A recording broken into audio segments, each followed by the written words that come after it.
I want you to look at it and tell me how light or dark you like your coffee. I don't really even want coffee.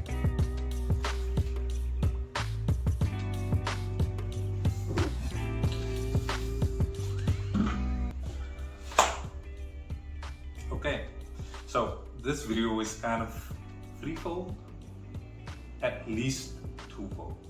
Number one is I want to find out whether people actually care whether you shoot with the DSLR or if I'm just able to pop out these vlog style videos with my phone.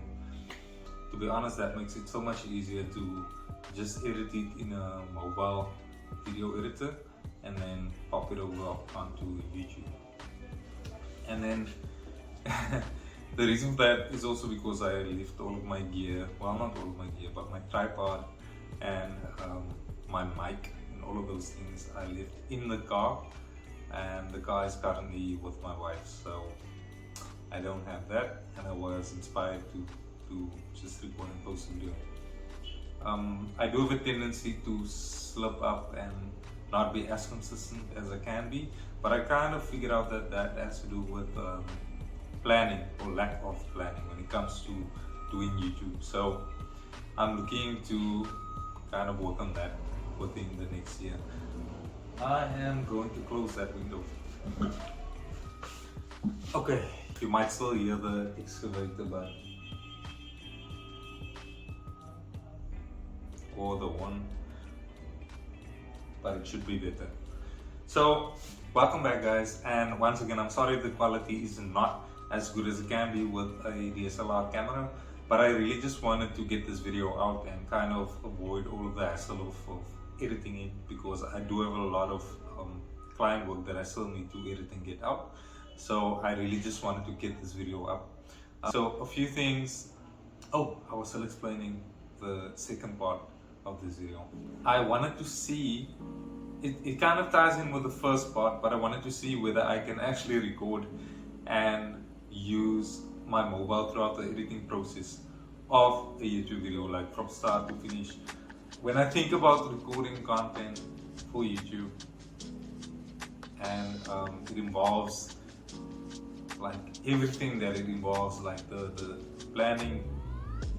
I script out my work, like most of the time I script it out so that I can avoid doing the ums and ahs and thinking on camera and having these long periods where I don't say anything because I kind of have to find my train of thought again. So, well, this isn't that. This one is completely unscripted, and as you can see, I'm kind of fumbling around, trying just to stay on track of what I want to say. So I wanted to see if I can get this video, record this content and get this video out using my mobile exclusively. So let's see if that's the case. If so, that would be great. It means that I can do more of this and that I will have less of the decision fatigue and just less of a hassle getting the video from the recording stage to the uploading stage. So I wanted to talk about something photography related but also personal. So I just wanted to reflect on the year that's passed. It is December already, so we pretty much at the tail end of 2021. It's been an interesting one. It's been an interesting one. For those of you who maybe don't know, I've been doing photography for several years now, but I've only gone into it full time this year. And before that, I was working for an automotive company, a truck company in particular, and a lot of things have transpired that kind of came to a head that kind of pushed me in the direction of just continuing the business but doing it full time.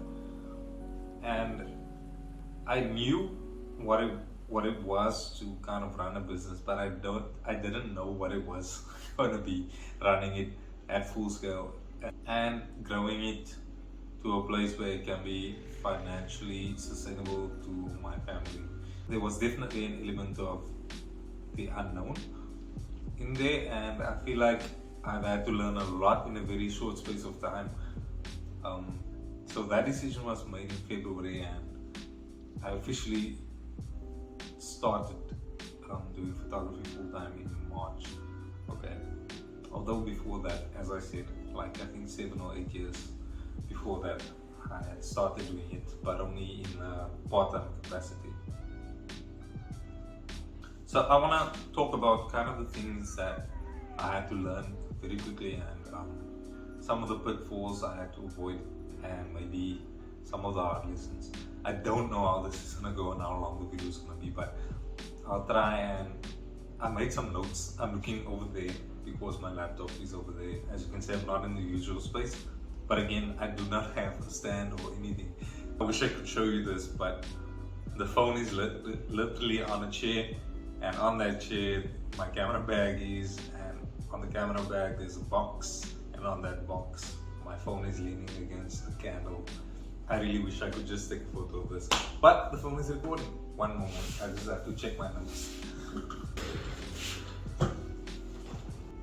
So the first thing I want to kind of talk about briefly is there's a saying, and this is such a popular saying that goes, a jack of all trades is a master of none.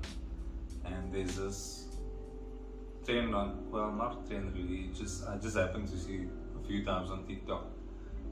There's a sound, and in that sound this lady kind of explains how that's not the full saying. The full saying is actually a jack of all trades, but a master of none, but still better than a master of one. That is kind of what you have to be like when you're running your own business in a solo capacity. If you have a team, awesome, but in a solo capacity you have to do certain things, a number of things relatively well. You have to dive into marketing. You have to obviously do the content creation. That's now in my business. You have to go out to actually shoot the content and edit it and get it out. Okay, you have to do financial planning. You have to know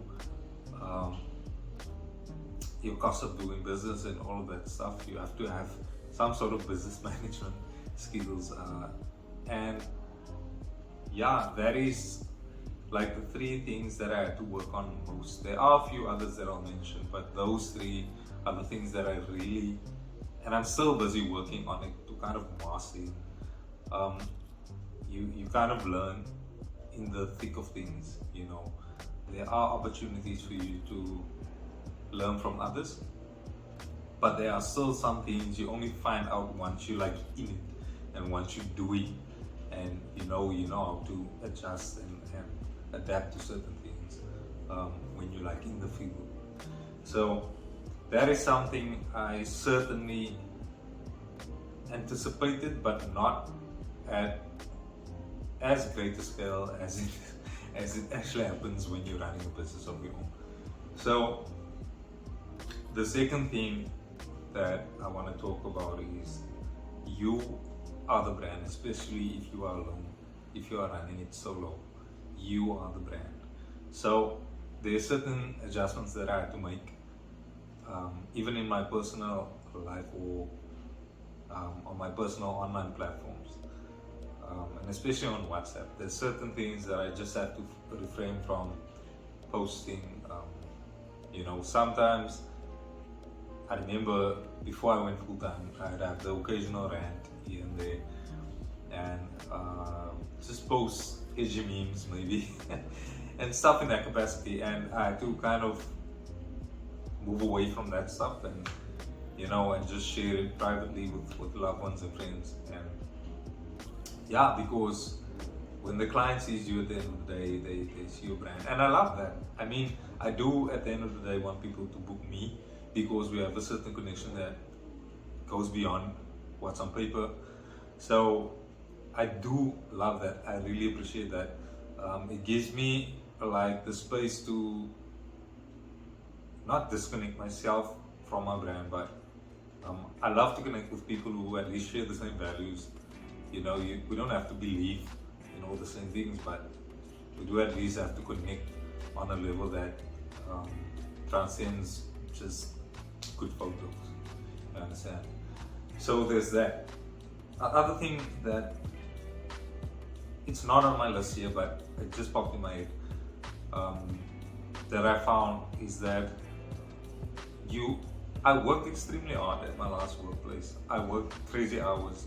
Sometimes the workday is supposed to end at 5 and I get home at like 9 or 10 or so. And this happened quite frequently in the last year and a half or so of me working there. So the demand doesn't change much. You still have to work at a time where others are maybe clocking off. You still have to work over weekends, especially in my field, weekends where people are relaxing and so you are working. So there was something in the coffee. And yeah, so there's that. The workload and the work demand pretty much stays the same if you're already hard working. But at least this time it's for you. You know, you're building something for yourself, you're building something for your kids if you have kids and you're planning on passing it over to them. So there's that. And then, yeah, moving on. My throat is dry. The third thing I found out is there has to be a separation of working in the business and working on the business. Whereas formerly, when I was an employee of a company, I only worked in the business. Okay, so I went there, clocked in, did my part to keep the business going. I never worked on strategies and offers and all of that stuff to kind of grow the business, you know, to alter the future of the business and stuff like that. Whereas with running your own business, you kind of have to set out time to work in the business. So in my case, that would be going out to shoot and editing and doing all of that stuff. And working on the business, well, it depends on what your business is, but for me, it's like content creation like this. You know, this isn't necessarily going to bring in money into the business, you know. So this is me working on the business, building your brand and stuff like that. Another thing is education. You really have to set out time even for that. You have to make sure that you get clued up on more things that you maybe would have had to get clued up on if you were to work for a company, because generally you have one role, so you just make sure that you get in that one role. Whereas with this, I have to kind of learn about the marketing aspect, the brand aspect, and also the photography and the videography aspects. Yeah, what's happening in those fields. So the fifth one, this one, you have to have a higher level of discipline because you are not being monitored. So you have to, there's nobody like micromanaging you, there's no cameras in here and Big Brother watching me, there's nothing like that. So you have to kind of, I don't know how you do it, I don't think it's a one glove fits all situation, but you have to work out something that will work for you so that you know if you need to work, you are working when you need to work, and if you have deadlines, you need to meet them. If there's certain things that you need to do that you maybe don't feel like doing, you still have to go through with it, you know. You have to have an element of self-motivation, so just to keep going, because I mean, we're human, sometimes we have a bad day or a bad week, and so, but whereas in a company, there's many moving parts, like in a company, in a big company that you maybe work for, there's a lot of moving parts. So if you don't pull your weight, yes, somebody else is gonna have to pull a little bit harder, but the job will go on. Whereas in your own business, it's almost self-sabotage, you know, and it has a really bad ripple effect if you're not disciplined, because it doesn't only affect you, it affects your family, it affects everyone like in close proximity with you. So you have to have a higher level of discipline than you might be used to if you are working for someone. So yeah, there's that. Number 6, I think there's 2 more points. Yeah, number 6 is you have to this also kind of ties in with discipline, but you have to know when to switch off. So you cannot constantly be working and answering emails and stuff at 9, 10 in the evening. I mean, if that is the time that you set out to do those things, then sure. But you can't have your hours all jumbled up. At least that's what I found, you know. Like for instance, I will mix things up if I feel like it's mundane practice. But this week I decided I'll get up a little bit earlier, I'll start a bit earlier, so that I can end a bit earlier. Because at a certain time, my family gets home and I have some responsibilities that I need to do there. I have some I have a social life that I need a very small social life, but I still have a social life that I would like to maintain. And I've got some personal things outside of the scope of my business that I would like to see to. So you have to have a time where you are going offline and kind of just switching off for the day, you know. There's sometimes that my work number is also my personal number, so there's some inquiries that will come through at odd times, and sometimes I leave them on unread and I'll just attend to it within those business hours. That's something that I had to learn. Obviously in the beginning I understand, like, if you are just gunning for business, then I don't even know if it's beneficial to just answer people right away. I really don't know. But I'd understand if somebody wants to do that at the very beginning. But yeah, I found that it's probably healthy just to have a set time where you are not working in or on the business, you see. So yeah, there's one thing that I would like to still mention in conclusion. You have to have your eyes kind of open, and I think it ties into the first part of being a jack of all trades, but you really have to have your eyes open as to knowing what's going on in the business. You have to know the figures, you have to know how much you need to bring in to pay yourself, because you have personal bills, and also to like the running costs of the business, and you have to kind of figure out the amount of work you need to bring in, your pricing strategy, all of those things. You have to prepare well in advance. Yeah, you basically have to know all of the ins and outs, the kinks, what is hurting you, what is growing you. You have to know your audience, and all of those things are things that I've improved at, but I'm still working on. But it's also something that I think it will benefit you if you were to start your own business, or if you are at the beginning of it at least, or if you feel like you need to make any adjustments. I feel like all of these things, including this last part, is like, it can only benefit you.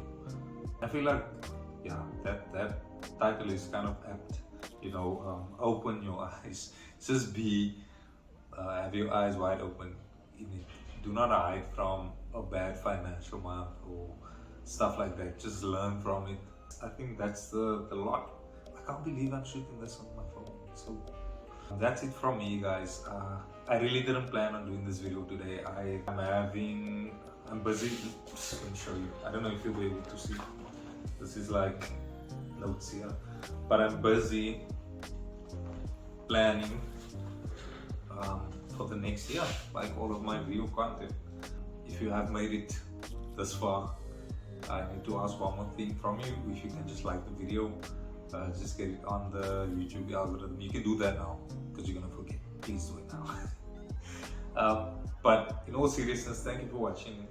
I appreciate it. I'm really trying to get this going. I'm very, very busy, so I'm just trying to find a balance and see where I can put this in. So I think this plan will really, really help me. I'm not making any promises, but I think it's one of the areas where if I had done it earlier, then maybe I would have been more consistent in the video recordings and stuff like that. So yeah, let's see how it goes. I hope you stick around to see, and I look forward to it. So until next time, peace.